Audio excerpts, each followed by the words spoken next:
Did you know the World Health Organization describes asexuality as a mental illness?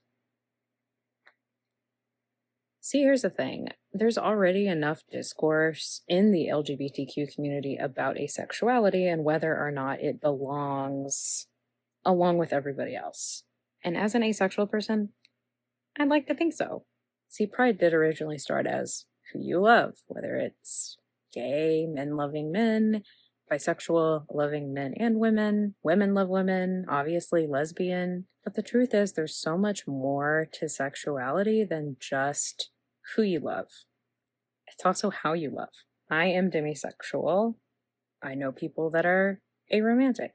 All of this falls on the asexual spectrum, and people have a lot of questions about this. And I get it, rightly so. If you don't understand something, it's okay to ask questions. But the fact that our own government doesn't see it as a valid sexuality, even our own people in Pride in some instances don't.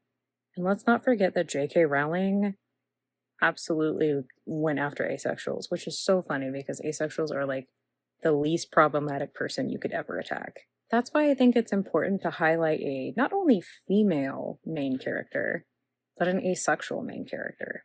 Soul, like me, grew up in an environment where she didn't really understand what love was, and she just kind of went along with the rules because that's what everybody else did. She fell for men that she didn't really love, and she didn't really think anything of it because it's what society expected of her. She's a character that grows and develops and starts to understand her own identity and really fight for it. And I really needed that growing up. Now I can look at Soul and I can say, this is me.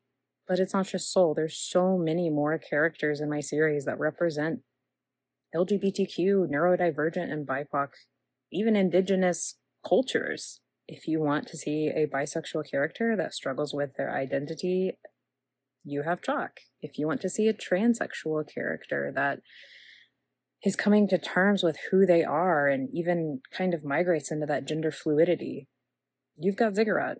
If you want a character that doesn't understand romance and is still trying to figure out how to put all that together, you've got Talos. And that's why I think Soul Search is so important, and that's why I'm trying to get it out there. I think it represents a vast minority that unbelievably a lot of people can relate to. What do you think?